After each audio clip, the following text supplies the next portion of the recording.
Hey everyone, and welcome back to the Cave of Collectibles. I'm Nick, and today for you I've got my November 2019 haul. As you can see, it's a bit of a mixed haul. There's a pop, a couple of books and some comics, so I hope you all enjoy it. I don't usually get this much in a month, but it's been a good month with Black Friday sales and a few other different reasons. So here we go. I picked up the Mandalorian pop, which, if you haven't seen it yet, he features in a few of my reviews for The Mandalorian. Yeah, it's a nice little thing. I probably won't take him out of the box. I don't really take pops out of the box. It's just going to sit there and gather dust probably when I'm not filming, but I'll find a place on my shelf for him. Over here, I picked up Red Hood and the Outlaws, Volume 5, the big picture from the New 52 run. It's got a few various authors on there. I gave up waiting for the second omnibus, to be honest. I love the first omnibus. I have a feeling they're not going to print a second one, so I figured I just may as well pick up the trades and just read it because it's such a great series and I really enjoyed it. The art in this one's a bit mixed. You've got a few different artists, probably to go along with the few different writers. I don't know too much about this yet. I haven't read it, but it'll probably be read pretty soon. As you can see here, we've got Arsenal, and that art's not particularly great, not my favourite, but towards the start I love that art there. At the Black Friday sales, I picked up Hal Jordan and the Green Lantern Corps Volume 7 to complete that run. It's got issues 42 through 50, and like the rest of the series, it's got great art, and honestly, I can't wait to get up to it and give it a read. The rest of the series was great, but it might not be for a while. I'm a bit Green Lanterned out at the moment. I've read from the start of Jeff Johns' run up to the start of the New 52, so I'm having a bit of a break from Green Lantern. Supergirl Volume 3. It's another one I picked up at the Black Friday sales, so I was pretty glad to get it there. I've been looking out for it for a good price for a while, so always good to pick up a bargain. And I love the variant art covers by Art Germ at the back. There's some really, really nice stuff there, and all the sketches and stuff. And this contains issues 12 through 14 and annual number 1. I also got Justice League Dark Lords of Order, which is Volume 2, and collecting issues 8 through 13 and annual number 1. So this is after the Witching Hour and Wonder Woman crossover. I believe there might be a few issues between that and this as well, but I just love this matte paper and the way it makes the art really, really pop. The colour really, really takes to this paper. I'll just show you that cover right there. And the line work and stuff is just really, really solid. I find this doesn't bleed as much as what the glossy paper did, and I just think the matte paper has got a better overall effect than what the glossy paper did. Here we've got Teen Titans Volume 2, but it's continuing on from the Rebirth stuff. It collects issues 25 through 27, Teen Titans Annual number 1, and a Crush story. Sorry, my iPad just fell down behind me. A Crush story from Mysteries of Love in Space Volume 1, so that'll be interesting. Like the Justice League Dark one, it's got the matte paper and there's just some beautiful artwork in here. Who's the artist? Bernard Chang. He does a great job in here. I love flicking through all of these new post-Rebirth stuff, which is printed on the matte paper. I just love the look. The only downside I would say is that it is much thicker than the glossy paper, so it takes up a lot more space on the shelf. And here is my one Marvel comic. I don't really count Star Wars stuff as Marvel stuff, even though it is published by Marvel. Domino Volume 2, Soldier of Fortune, featuring Outlaw, Diamondback, Colossus, and Cable. I absolutely loved Volume 1. I have not Volume 3, but the Hot Shots miniseries there to read, but I wanted to give this a read first, which features issues number 7 through 10 and annual number 1. I do love all Gail Simone's work, so it was great to see her on this Domino series. It's a shame it was such short-lived, and there's some brilliant art in this book as well. Domino's a really interesting character, and it's really, really good to read some work on her by Gail Simone, and there's a couple of sketches, a few extras in the back, but not a lot. Okay, here we have got Star Wars Age of Resistance Heroes, written by Tom Taylor, a local boy, and it's got the Finn, Poe, Dameron, Rey, and Rose Tico one-shots and the Age of Resistance special. I do love that artwork on the back. And the artwork in the book itself is quite varied, I find. Some of it I like, some of it I don't. It's not the best art I've seen on Star Wars before, but it's certainly not the worst art I've seen in comics. I'm not a big fan of that, but I will enjoy it still. I wonder who this artist is. It's Darwin Cook-esque. I've looked it up before, but I've forgotten who did it. And I love, I'll see if I can find one quickly, what they do at the end of each of the one-shots and give you a bit of an overview of the character. But yeah, what extras have we got here? Some of these covers are pretty awesome, but otherwise there's not much in there. Here we have got Star Wars Age of Resistance villains, and which contains the Captain Phasma, General Hux, Kylo Ren, and Supreme Leader Snoke one-shots. It's great to see some of these new trilogy characters getting their own stories. We haven't seen a lot of them in the printed media, in comics or novels, but I'm hoping that changes a little bit after The Rise of Skywalker comes out and we can explore these characters a little bit more, because some of them are really interesting. I know the new trilogy can be a bit divisive, but I really, really love it. I love some of the characters, and they're the movies which I know the best, to be honest. I've seen the others countless times, but most of them were out when I was either really, really young, so it's good to have some new Star Wars movies come out which are sort of for the newer generation. Here we've got Superman Action Comics Volume 2, Leviathan Rising, the front and the back. It contains issues 1007 through 1011, with the Superman Leviathan Rising Special number 1. I know the Bendis run has been pretty controversial, but I've never really minded Bendis as a writer, so it should be good.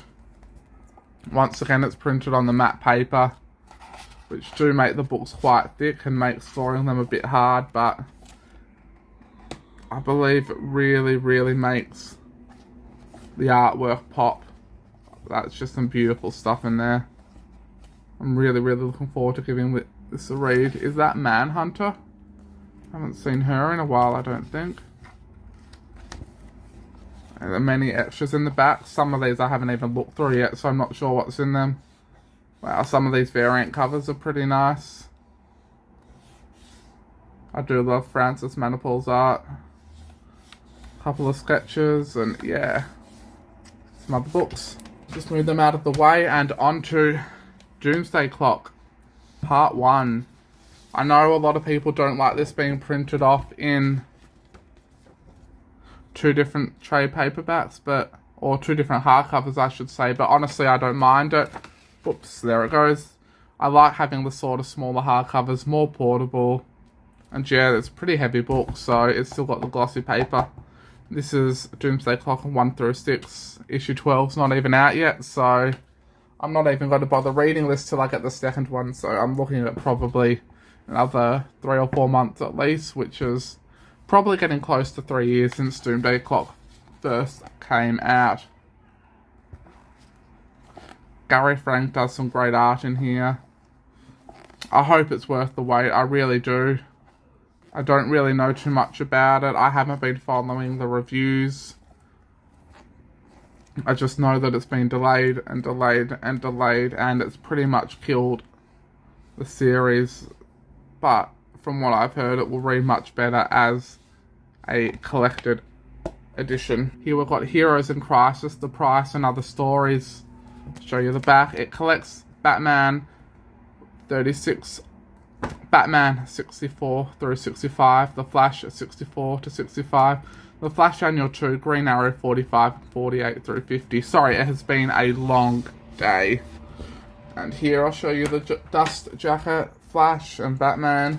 Who else will we see on the cover of a DC book other than Batman?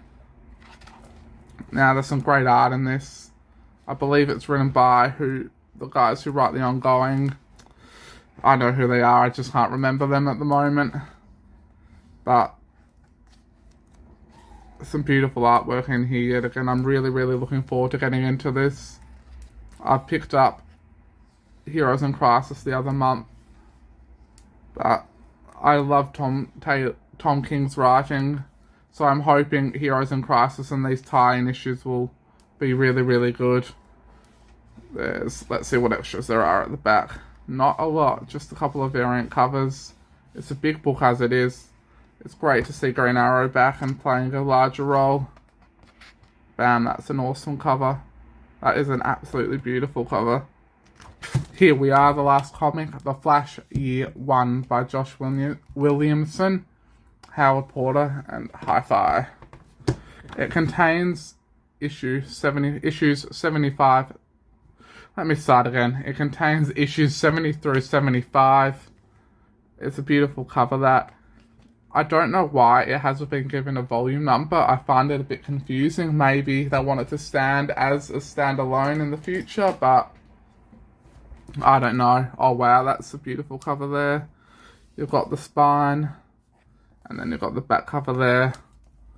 Let's have a quick flip through. Yeah, there's some beautiful artwork in here. I've really been enjoying The Flash by Joshua Williamson. I think it's one of the really underrated Rebirth runs that we've seen. I know it doesn't get a lot of press, which can be a good and a bad thing. I love the costume design that they've gone for his Year 1 costume. It's pretty awesome. And the artwork in here is just beautiful, like it's been throughout most of The Flash. Some really nice covers there.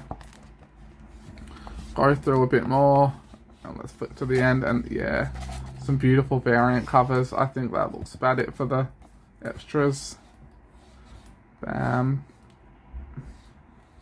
Yeah. It's sneakily getting close to 100 issues of The Flash, which Joshua Williamson has been on. I haven't heard he's leaving, so I hope he gets to 100. So here we've got Star Wars Resistance Reborn. I hope I managed to read this before the new movie, but I'm not sure I will. There's not much to show you in this book. It's just a prose novel. You know what they look like. There's my book depository bookmark. Written by Rebecca Roanhorse. So that should be a good read. Here we've got Star Wars, The Spark of the Resistance. It's another journey to the Rise of Skywalker novel, written by Justina Ireland. I know there's a bit of art by Phil Noto in here. He's done the back. It's one of the junior novels, so there is a little bit of artwork in here. I'll see if I can quickly find it for you. But all of these new Star Wars canon books are good, to be honest with you, so they're just shorter reads, the juvenile ones. There was a little bit of artwork at the end. There we go. Pretty cool to have in there. Looking forward to reading it. I'm looking forward to the new movie, and you've got the First Order Stormtrooper helmet on the front. And here's the last couple of books. These are sort of reimagings of the original trilogy, but I'm not too sure. They could be from a point of view, but they are canon and they are juvenile ones. They've got a few cool little sketches in here. So you've got Darth Vader there. Some of the sketches are beautiful, some of them are not quite so. Millennium Falcon, very iconic, and then you have these beautiful designs that break up the parts. And there you go. The Death Star attack, TIE fighters, Darth Vader's a TIE fighter, and then the epilogue, we all know that scene where they get their medal. So that's the one for A New Hope. This is the one for The Empire Strikes Back, so you want to be a Jedi. And just like the other ones, there is artworks and stuff throughout the book, which really adds character to it. There we go. I think that's supposed to be Ben Kenobi. Is it? I'm not sure. I haven't read it yet. But they do have lessons in here as well, so that should be good to read when we get to it.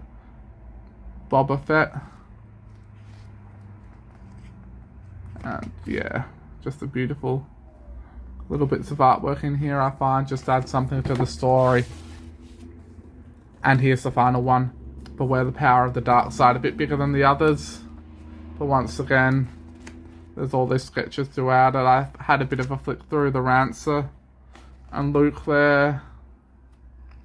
Here's another one. Let me open it up for you. More Mothma and the Rebel Alliance. That's a nice one there. But these should be good books to read for anyone who's a fan of the trilogy or just likes reading, to be honest. But otherwise, guys, that's it. I hope you enjoyed the video. Please like and subscribe. And otherwise, take care, and I'll see you in the next video.